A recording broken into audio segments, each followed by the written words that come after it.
Overall, we've been tracking the business benefits and the ROI of BIM since 2007, and contractors have now actually exceeded architects in adoption in North America, and have always exceeded design professionals in terms of their ROI.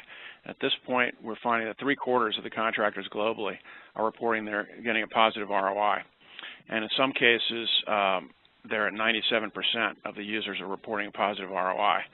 And this compares to that last study that we did in North America, where only 37% of the engineers and only 2/3 of the architects could say that they were getting a positive ROI. So the trend is really shifting towards contractors now in a leadership position in BIM pretty much all over the world. The overall implementation of contractors is going to increase by 50% in the next 2 years. And you're seeing incredible planned growth over the next couple of years in places like Brazil, where they're going to triple the amount of people who are implementing at a high level. And Australia, New Zealand, Korea, and the UK, with their government mandate now, is going to double the number of contractors working at a very high level of implementation.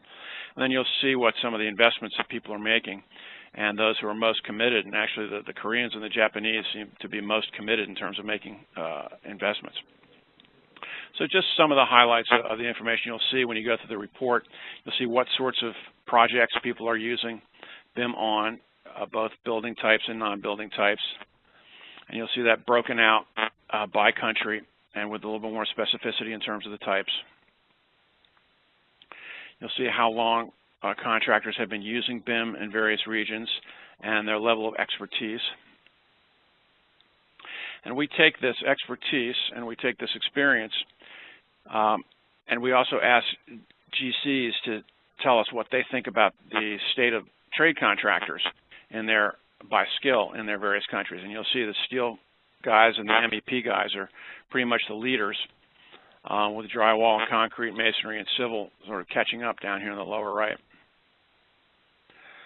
We also look at implementation, which is, all right, you're using BIM, you've adopted it, but what percentage of your portfolio involves BIM now? And so we have 4 categories. That low is really they're kind of in the shallow end of the pool, only 15% of the projects, all the way up to a very high level where more than 60% of your projects involve BIM. And so these 2 graphs you see here, on the left is currently, and on the right is a projection for 2 years from now. And this is where we see this 50% growth in the amount of BIM that contractors say they'll be doing 2 years from now. So this is growing incredibly rapidly all over the world. You'll see a breakdown by country, and you see places like Brazil here is going to triple the number of people operating at that high or very high implementation level. And so we take those 3 things, the experience, the skill, and the implementation, and we developed a weighted scoring apparatus for that, which we call the BIM engagement level.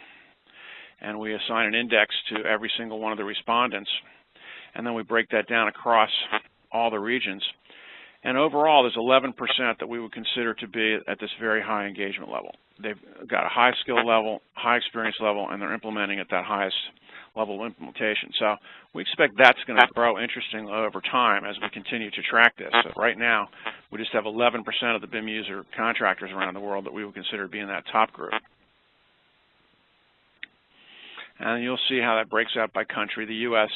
probably has the highest number at that very high level, but Canada also, Australia, New Zealand, South Korea, the UK all have folks operating at that very high level. And you'll see a place like Brazil still has over half their users are at that low engagement level, but as we all saw earlier, they're planning to triple their high engagement folks very soon. So that's a really fast-growing BIM market down there.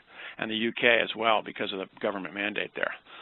And we break it out by the size of companies. So you can see with folks at the very high BIM engagement level, it's mostly the bigger companies, versus at the low engagement level, it's mostly these smaller companies.